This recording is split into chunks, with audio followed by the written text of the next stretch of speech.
Hello dear student, कैसे हो आप सभी लोग। उम्मीद करता हूँ सब अच्छे होंगे, सबकी पढ़ाई शानदार चल रही होगी। प्यारे बच्चों, आज के इस वीडियो में बात करने वाले BSPHCL टेक्नीशियन ग्रेड थर्ड के जो अभी करंट के अंदर वैकेंसी है, जिन बच्चों को तैयारी करनी है उनके लिए आज का वीडियो मैं बनाने जा रहा हूँ। यानी कि 2018 के अंदर जो टेक्नीशियन की भर्ती हुई थी, 4 प्रकार की उस टाइम वैकेंसी थी। इस बार इन्होंने कॉमन एक वैकेंसी जारी की है। तो 18 भर्ती के अंदर कट ऑफ कितनी रही थी उसके बारे में बात करेंगे कैटेगरी के हिसाब से, और एक तरीके से आपको लिए एक मोटिवेशन वाला वीडियो भी हो सकता है जो बच्चे अभी तैयारी करने वाले हैं, क्योंकि पिछली बार जो कट ऑफ थी इसकी बहुत कम गई थी और वैकेंसी भी कुछ इस बार जारी की गई ना, लगभग इतनी ही वैकेंसी थी। और उसके बाद में आपकी परीक्षा कब तक हो सकती है, इस बार तैयारी करने के संबंध में इन सब चीज़ों के बारे में पर थोड़ा सा डिटेल में डिस्कशन करने वाले, ठीक है। बाकी जिन बच्चों ने अभी तक हमारे टेलीग्राम चैनल को ज्वाइन नहीं किया वो ज्वाइन कर सकते हैं। सभी प्रकार की सरकारी तकनीकी भर्तियों के बारे में वहां पे आपको जानकारी मिल जाएगी। उसके बाद काफी सारे बच्चों की डिमांड थी, क्योंकि BSPHCL टेक्नीशियन का जो टेक्निकल सिलेबस है वो बिल्कुल डिफरेंट है। उसके अंदर मात्र 18 टॉपिक है और उनकी डीपली आपको स्टडी करनी पड़ेगी। तो बच्चों की डिमांड थी कि सर सेपरेट हमारे को एक कोर्स दीजिए, क्योंकि जो ऑल ओवर इंडिया का मास्टर कोर्स है हमारा, उसके अंदर बच्चों को टॉपिक मिल नहीं रहे थे। तो सिलेक्शन बैच के नाम से अपना नया बैच है वो 11 मार्च से शुरू होने जा रहा है। रजिस्ट्रेशन उसके अंदर ऑलरेडी स्टार्ट हो चुके हैं। मात्र 60 बच्चों के लिए वैकेंसी आप इसके अंदर सीटें रहने वाली है, और स्टार्टिंग के जो 30 बच्चे हैं उनके लिए 30% का डिस्काउंट ऑफर है। वीडियो और डिस्क्रिप्शन में आपको लिंक मिल जाएगी। टेक्निकल बहुत ही शानदार, और BSPHCL का जो सिलेबस है उस पर आधारित और केवल उतने ही टॉपिक आपको अच्छे तरीके से डीपली मैं खुद करवाने वाला हूं। चलिए बात कर लेते हैं प्यारे बच्चों, 2018 के अंदर जो वैकेंसी थी पहले तो आप इस पर एक नजर डाल लीजिए। वैसे देखें तो 4 प्रकार की वैकेंसी जरूर थी, लेकिन वैकेंसी उतनी ही थी जितनी इस बार आई है। पिछली बार टोटल 2050 पद थे और इस बार जो वैकेंसी निकाली गई वो 2000 वैकेंसी निकाली गई है। तो वैकेंसी में मामले में देखें तो कोई ज्यादा अंतर है नहीं। 2050 पिछली बार वैकेंसी थी और इस बार जो वैकेंसी जारी की गई है वो 2000 वैकेंसी जारी की गई है, ठीक है। और वैसे अगर अपन देखें तो पेपर का लेवल जो रहता है ना BSPHCL का, वो पेपर का लेवल काफी ज्यादा रहता है। पिछली बार हालांकि बहुत ज्यादा फॉर्म नहीं भरे गए थे, है ना, 3-4 लाख के आसपास में फॉर्म भरे गए थे शायद मेरे हिसाब से, जिस हिसाब से अपने को आइडिया मिल रहा है गूगल वगैरह से। हालांकि ऑफिशियल अपडेट वो चीज नहीं है, लेकिन पिछली बार जो वैकेंसी आई थी 2018 में आई थी, और अभी जो साल चल रहा है 2024 चल रहा है। यानी कि ये जो 6 साल का टाइम पीरियड है ना, इसमें कंपटीशन है वो काफी ज्यादा बड़ा है। एक्चुअल में आप मेरे से ही पूछो तो 2018-19 के अंदर बच्चे इस प्रकार के आते थे पढ़ने के लिए जिनको बहुत ज्यादा कुछ नॉलेज नहीं था। सिंगल फेज मोटर का 3 फेज मोटर में बताते, 3 फेज मोटर का अल्टरनेटर में बताते थे, डिफरेंट भी इन चीजों के बारे में नहीं पता था। लेकिन अभी पढ़ाई का लेवल है वो काफी ज्यादा इंप्रूव हो गया, यहां तक कि बच्चे न्यूमेरिकल तक भी सोल्व कर लेते हैं। और इसका जो पेपर रहता है ना, उसके बारे में आपको आगे डिस्कशन करूंगा, काफी अच्छा लेवल रहता है।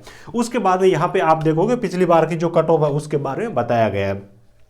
देखिए यूआर कैटेगरी की जो कट ऑफ है इसके अंदर आप देखोगे, सबसे पहले देखिए यहाँ पे ये देखिए इक्यूलेटेड ये स्कोर है, यानी कि नॉर्मलाइजेशन। पिछली बार 3 या शायद 4 शिफ्टों के अंदर एग्जाम हुए थे, और वो सारे पेपर्स भी मैंने जो हमारी लाइफ टाइम मेंबरशिप है प्रीवियस ईयर पेपर्स की ऐप के अंदर, उसके अंदर डाल रखे, वहां से आप डाउनलोड कर सकते हो। पेपर इसके जरूर देखना, क्योंकि इसका जो पेपर का लेवल होता है ना वो बहुत ज्यादा हाई लेवल होता है। न्यूमेरिकल काफी अच्छे लेवल के पूछे जाते हैं। टेक्निकल के अंदर टॉपिक तो आप देखोगे मात्र 18 ही है, लगता है कि ये तो बहुत जल्दी तैयार कर लेंगे, लेकिन चीजें उनमें से बहुत डीपली पूछी जाती है। उन्हीं टॉपिक में से चीजें पूछी जाती है। न्यूमेरिकल काफी अच्छे लेवल के पूछे जाते हैं। तो ध्यान रखना, जहां से भी आप कोर्स लेते हो, जिस हिसाब से भी आप पढ़ाई कर सकते हो करते हो, उन टॉपिक को पढ़ना है, डीपली आपको अच्छे तरीके से पढ़ना है। कहीं उलझना नहीं है, कहीं मास्टर कोर्स में उलझ जाओ, है ना। तो क्योंकि इसकी चीजें वो सारी डिफरेंट है ना, ये ध्यान रखना। ये आपका जो स्कोर है 100 नंबर में से यहाँ पे स्कोर दिखाया गया है ना, 100 नंबर का आपका पेपर होता है। पेपर के सिलेबस के बारे में ऑलरेडी मैं पिछले वीडियो के अंदर बात कर चुका हूँ। इंग्लिश के 15%, हिंदी के 5%, कंप्यूटर के 10%, रीजनिंग के 10% और जीके के 10% और टेक्निकल के 50%। इस हिसाब से 100 नंबर के 100% पूछे जाते हैं। ये नॉर्मलाइज स्कोर है, यानी कि नॉर्मलाइजेशन होने के बाद में अक्सर अपन देखते हैं कि थोड़े से नंबर बढ़ जाते हैं। तो 100 में से नॉर्मलाइजेशन होने के बाद में यूआर कैटेगरी की जो कट ऑफ है वो 58.90 यानी कि लगभग 59 नंबर गई है, ठीक है। चाहे आप अदर स्टेट से आते हो, चाहे आप बिहार स्टेट से आते हो, यही कट ऑफ गई थी।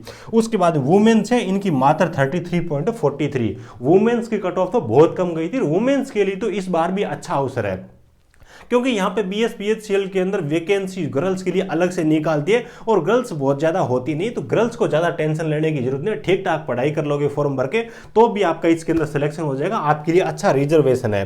पिछली बार क्या होता था, जैसे कि आप देखोगे 80 कैटेगरी में मात्र 9 के आसपास में कट ऑफ गई थी 100 नंबर में से, ST कैटेगरी में 15 के आसपास, EBC के अंदर 9 के आसपास में और OBC के अंदर 26 के आसपास में कट ऑफ गई थी। तो इसका है ना, EBC में 26 के आसपास में कट ऑफ हुई थी। इसका मतलब ये ताकि पिछली बार है ना वो मतलब क्या कि इन्होंने क्वालिफाइंग मार्क्स नहीं लगाए थे, हालांकि इस बार शायद मेरे हिसाब से क्वालिफाइंग मार्क्स है। आप नोटिफिकेशन देख लीजिएगा, गर्ल्स जो क्वालिफाई करेंगी उनके सिलेक्शन के चांसेस यहाँ पे पूरे पूरे होने वाले हैं। और गवर्नमेंट नौकरियाँ ऑल ओवर इंडिया में आप कहीं पर भी वैकेंसी निकलती है तो फॉर्म जरूर भरना चाहिए। वैसे भी अगर अपन देखें ना UR कैटेगरी के लिए भी यहाँ पे 300 से ज़्यादा वैकेंसी रखी गई है। और सेंट्रल गवर्नमेंट लेवल पे जब भर्तियाँ आती है, मान लीजिए कि DMRC में, DRDO वगैरह में भर्तियाँ आती है तो कुछ इसी हिसाब से 100, 200, 300 के आसपास में ट्रेड के लिए वैकेंसी आती है, तो उनमें भी आप फॉर्म भरते हो। तो उसी प्रकार का कंपटीशन कुछ यहाँ पे रहने वाला है, तो यहाँ पर भी ऑल ओवर इंडिया के बच्चों को आवेदन करना चाहिए। तो कट ऑफ यहाँ पे आप देख सकते हो किसी भी कैटेगरी की बहुत ज़्यादा है नहीं, मैक्सिमम जो कट ऑफ गई है 59 मान लीजिए, 60 के आसपास में कट ऑफ गई है, इससे ज़्यादा गई नहीं है नॉर्मलाइजेशन करने के बाद में। मैं इस कट ऑफ को बहुत ज़्यादा नहीं मानता, लेकिन 6 साल पहले कंपटीशन भी काफ़ी कम था और उसके बाद इनका पेपर का लेवल होता है वो भी काफ़ी कठिन होता है ना। यहाँ तक कि मैं मानता हूँ कि हर कोई है ना इसके सिलेबस को पढ़ा भी नहीं सकता। अभी 18 टॉपिक है, करवाने को वो 15 दिन में करवा देगा, लेकिन एक्चुअल में जब हम पेपर का लेवल देखते हैं ना तो चीज़ें बहुत ज़्यादा डीपली ये देते हैं। तो अच्छी तरीके से आपको इसके बारे में पढ़ाई करने की जरूरत है। अब देखिए एग्जाम के बारे में बात कर लेते हैं। कई सारे बच्चे पूछ रहे हैं कि इसका एग्जाम कब तक होगा, हमारे को पढ़ाई करने के लिए कितना टाइम मिलेगा। आपका नोटिफिकेशन अगर अपन देखें ना, इन्होंने टेंटेटिव मंथ बता रखा है ना, मंथ इन्होंने बता रखा है मई और जून का महीना इन्होंने बता रखा है। लेकिन देखिए अप्रैल के महीने में आपके फॉर्म स्टार्ट होंगे, अप्रैल लास्ट तक, तो आपके 30 अप्रैल तक फॉर्म भरे जाएंगे। उसके बाद BSPHCL लेना लगभग 1.5 से लेकर के 2 महीने के आसपास में टाइम देता है, यानी कि अप्रैल के महीने में फॉर्म भरे जाएंगे। तो मई में तो मान के चलिए कि मई में एग्जाम होने की कोई संभावना है नहीं। जून के महीने में आपको एग्जाम हो सकती है, वो भी 15 जून के बाद में, 15 जून से लेकर के 30 जून के बीच में एग्जाम होने की पूरी पॉसिबिलिटी यहाँ पे रहेगी। तो इस हिसाब से अगर अपन देखें तो आपके पास में देखिए मार्च का महीना पड़ा है, अप्रैल का महीना है और मई का महीना है। उसके बाद जून के आपको कितने दिन मिलते हैं वो तो डिपार्टमेंट पे डिपेंड करेगा। तो लगभग आपके पास में 3 महीने का टाइम है, यानी कि लगभग 90 दिनों का टाइम है। ठीक है, 90 दिनों का टाइम है, लेकिन इसमें आपको अच्छी तरीके से पढ़ाई करनी पड़ेगी, क्योंकि सब्जेक्ट भी इसके अंदर काफी सारे हैं और प्रश्न भी डीपली पूछे जाते हैं। तो अभी से आपको अपनी तैयारी वो बहुत ही अच्छी तरीके से अच्छे कंटेंट के साथ में पढ़ना है, अच्छे कॉन्सेप्ट के साथ में पढ़ना है, चीजों को डीपली पढ़ना है।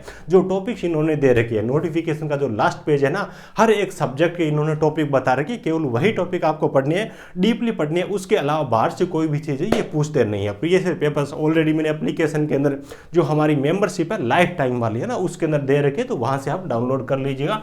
टेक्निकल जॉब ज्ञान के नाम से हमारा मोबाइल एप्लीकेशन, 90 दिनों के आपके पास में टाइम है, इसका आपको अच्छी तरीके से पढ़ाई करनी होगी। ऊपर सापर से अगर आप चीज़ें करोगे तो काम चलेगा नहीं, क्योंकि इस बार है वो कंपटीशन बढ़ गया है, लगभग 6 साल का टाइम हो गया है, बच्चों का लेवल भी काफ़ी अच्छा हो गया है ना। और पेपर का लेवल तो ऑलरेडी अच्छा ही आता ही आता है, न्यूमेरिकल तक है वो डीपली पूछे जाती है, अच्छी तरीके के अच्छे लेवल के पूछे जाते हैं। तो तैयारी आपको अभी से स्टार्ट करनी ही होगी। ठीक है, उम्मीद है सब चीज़ें आपको अच्छे से समझ में आई होगी। और वैसे देखें तो जो पहले की कट ऑफ होती है ना, वो डिपेंड पेपर के लेवल पे बच्चे कितने बैठे हैं वो सब चीज़ों पर भी डिपेंड करती है। तो इस बार की जो कट ऑफ हो वो इससे बहुत ज़्यादा मतलब डिफरेंट रह सकती है, क्योंकि टाइम काफ़ी ज़्यादा हो गया है। हाँ, लेकिन एक आइडिया अगर मैं आपको बताऊँ तो 100 में से आप 65-70 का स्कोर आप कर सकते हो, तो इस बार भी आपको कोई दिक्कत होने वाली नहीं है। ठीक है, वीडियो अच्छा लगा तो एक प्यारा सा लाइक करना, अपने जरूरतमंद दोस्तों के साथ में इस वीडियो को शेयर जरूर करिएगा। वीडियो को डिस्क्रिप्शन में आपको हमारे ऑफिशियल टेलीग्राम चैनल की लिंक मिल जाएगी, उसको ज्वाइन कर लीजिएगा। सभी प्रकार की सरकारी तकनीकी भर्तियों के बारे में जानकारी आपको मिल जाएगी। इसका प्रीवियस पेपर्स है वो भी मैं आपको 1-2 दिन के अंदर उसका सॉल्यूशन मैं आपको करवा दूंगा। चलिए, thank you, best of luck.